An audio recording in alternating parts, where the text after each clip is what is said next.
Hello বন্ধুরা, good morning. Welcome back to my channel. কেমন আছো তোমরা সবাই? আশা করছি তোমরা সবাই খুব ভালো আছো। আমার নতুন আরেকটি ব্লগে তোমাদের অনেক অনেক ভালোবাসা, অনেক অনেক শুভেচ্ছা। বন্ধুরা, এখন বাজে সকাল 9টা, আর আজকে আমি সকালের যত বেশি কাজ ছিল সব সেরে একবারে রান্নাঘরে চলে এসেছি। এখন দেখো মেয়েকে কর্নফ্লেক্স দিচ্ছি, মেয়ে পড়তে বসেছে। মেয়ের গলাটাও একটু বসে গেছে, যেহেতু এই ওয়েদার ঠান্ডা গরম পড়ছে তো তার জন্য। তো এই যে একটু ফ্লাক্সে গরম জলও করবো ভাবছি। আর বন্ধুরা, সবার আগে বলছি, আমি বৃহস্পতিবার আর শুক্রবার আজকে দুদিন ভিডিও দিতে পারিনি। কেন বলো তো? এটা আমার বুধবারের ভিডিও। আমি রেডি করে গুছিয়ে রেখেছিলাম, জানো তো, কিন্তু আমি না ভয়েস দিতে পারিনি। আসলে বাড়িতে তো সবাই, আমি তো লুকোচুরি করে ভিডিও করি, তোমরা জানো তো। আমার মা এসেছিলো, তোমরা জানো, মাকে শেয়ার করেছিলাম।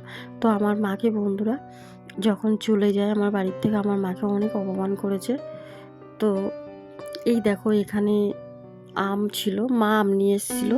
তো আমটা রেখে দিলাম, মেয়ের যেহেতু শরীরটা ভালো না, মেয়ের জন্য কিছু ফল নিয়ে এসেছিলো, আম, পেয়ারা আর কলা নিয়ে এসেছিলো। তো গুছিয়ে রাখলাম, বললো মেয়েকে খেতে দিতে।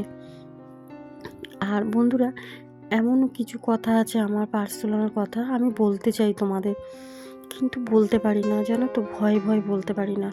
কারণ আমি তো ভয়েস দিচ্ছি এখন, খুব আস্তে এখানে ভয়েস দিচ্ছি, যেহেতু দুদিন ধরে আমি ভিডিওতে দিতে পারিনি তোমাদের। আমার খুব কষ্ট হচ্ছে গো। কেন বলো তো? আমি জানি আমার বন্ধুরা আমার ভিডিও দেখে, যতই যাই হোক আমি চেষ্টা করি ভিডিও দেওয়ার, যাতে তোমরা দেখতে পারো। আর আমি দিতে পারিনি, যেহেতু ভয়েসটা দিইনি। তো ভয়েস দিইনি, ভিডিও দিয়ে কি করব বলো? আমি এত চেষ্টা করেছি, কিন্তু ভয়েসটাই দিতে পারিনি। আর বন্ধুরা, জানো তো, আমার মা এসেছিলো না, আমার মাকে এত অপমান করেছে। আমার মা আর কোনো দিন আসবে না আমার বাড়িতে। মার সাথে বলেছে এখানে আর আসা যাবে না, সম্পর্কই তুলে দিয়েছে। আমার মা এত, মা এত বড় একটা ভুল করেছে। মা বলছে আমি মনে হয় এসেই ভুলটা করেছি, তোর বাড়িতে না আসলেই ভালো হতো, অন্তত তোর অশান্তি তো হতো না। কিন্তু মা তো বলো, সে তো আসতে যায়, মেয়েকে দেখবে, নাতনিকে দেখবে, কিন্তু এসে ঝামেলা হয়েছে খুব। তো মার কোনোদিন আসবে না। একটু মা আসতো আমাদের দেখতে, সেটাও আর আসবে না। আর আমি যে ভিডিওটা তোমাদেরকে দিচ্ছি, অনেক কিছু কথা আছে আমি বলতে পারি না মনের মধ্যে। কেন বলো তো? কেউ যদি কোনো সময় আমার ভিডিও দেখে ফেলে তো অনেক অসুবিধা। আমি একদিন বলবো ঠিক, যেদিন আমার ভিডিও ভাইরাল হবে, আমাকে সবাই চিনবে, সবাই জানবে, আমি নিজের একটা পরিচয় করতে পারবো, তখন আমার ভয় থাকবে না। কেন বলো তো? তখন আমার এই পরিবাররা সবাই আমাকে চিনবে, কেউ তো আমাকে দেখে বলবে তুমি ইউটিউবে ভিডিও করো না।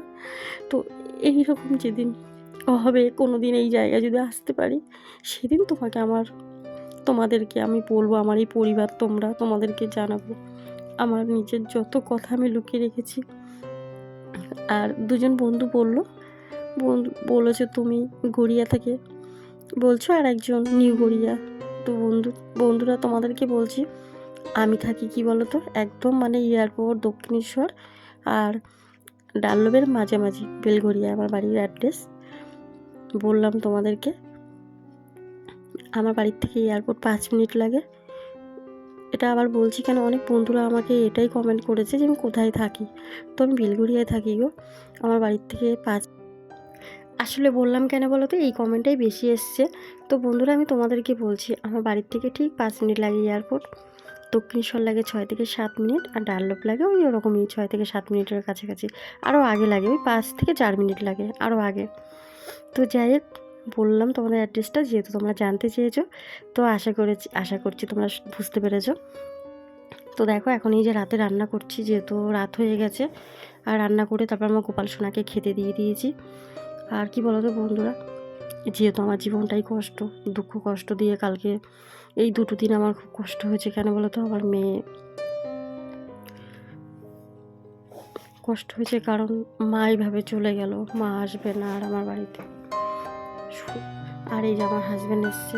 তো দেখো, আমি চাউমিন বানিয়েছিলাম বাড়িতে, কিন্তু তোমাদের সাথে শেয়ার করতে পারিনি, কারণ আমার মোবাইলে চার্জ ছিল না। তো সেই জন্য চার্জে বসিয়েছি, আর এখানে খেতে দিলাম। আর বাড়িতে জানো তো বন্ধুরা, একটা তো ঝামেলা আছেই আমাদের। আমাকে আবার কয়েকজন বন্ধু বলেছে যে আইনের সাহায্য নিত, কিন্তু কি বলতো, আইনের সাহায্য আমি এর আগেও গেছিলাম, টাকা না থাকলে তো পারবো না না লড়তে। আর আমার হাজব্যান্ড কথাও শুনতে চায় না, তাকে বলি তো সেইভাবে টাকা টাকা হোক বলছে আর কি। এখন কিছু বলছে না, বলছে আমাদেরকে একটা ব্যবস্থা করতে হবে, যেহেতু ওরা চাইছে আমাদের এটা বাড়িটা নেওয়ার জন্যে। তো সেই জন্যে যেহেতু ওরা পার্টি করে না, আর আমাদের উপরে তো আমাদের সাথে তো কেউ নেই, আমরা একাই। তো সেই জন্য হাজব্যান্ডকে বললাম যে কিছু একটা করো। বলছে দেখছি দেখছি বলছে, ওকেও কি বলবো, তো ওদের সাথেই আছে না। তো বন্ধুরা, আমি ভিডিওটা অনেক কষ্ট করে করছি ও দিচ্ছি, জানি না কবে আমি কিছু করতে পারবো, এইখানে একটা পরিচয় করতে পারবো নিজে, সেদিন আমার ভয়টা একটু কমে যাবে। এত ভয় ভয়েও আমি অনেক কষ্ট করে ভিডিও দিই তোমাদেরকে। তো দেখো, রাতে এই যে খেতে দিয়েছি, মেয়েকে খেতে দিলাম, হাজব্যান্ডকে খেতে দিলাম। আর এখন আমরা আলাদাই রান্না করছি, যেহেতু হাজব্যান্ড বলেছে ও এইটুকু করেই বাজার আনছে, যেহেতু ওই বাড়ি নিয়ে ঝামেলা চলছে। তো ওরা ওদের মতন আলাদা খাচ্ছে, আমরা আমাদের মতন আলাদা খাচ্ছি। এখন দেখা যাক। তো রাতে খাওয়া হয়ে গেছে, আমি টেবিলটা মুছে নেব, আর এদিকে নাইটিটা চেঞ্জ করব। আমি একবারে রাতেই সব কিছু গুছিয়ে তারপরে রুমে চলে যাব, বিছানাটা গুছাবো, মানে মেয়েকে বলে এসেছি। আর আমার এইখানে এত আওয়াজ আসছে আশেপাশে, কীভাবে শোনা যাচ্ছে কিনা কি জানি। তো বন্ধুরা, আজকের ব্লগে যদি কিছু ভালো লেগে থাকে, আজকের ব্লগটা এখানেই শেষ করছি। আর চেষ্টা করব আমি ভিডিও দেওয়ার, অনেক করে করছি, কিন্তু তারপরেও না খুব অসুবিধা। আর দেখো, টেবিলটা মুছে এখানে এটা ধুয়ে মেলে রাখলাম, সকালে আর কি এটা তুলে নেব সেই জন্যে। আর দেখো বন্ধুরা, সব গ্যাস ট্যাস মুছে একদম রাতে আমি এই কাজগুলো রেডি করে নিই। এখন দেখো চলে এসেছি রুমে, নাইটিটা চেঞ্জ করে।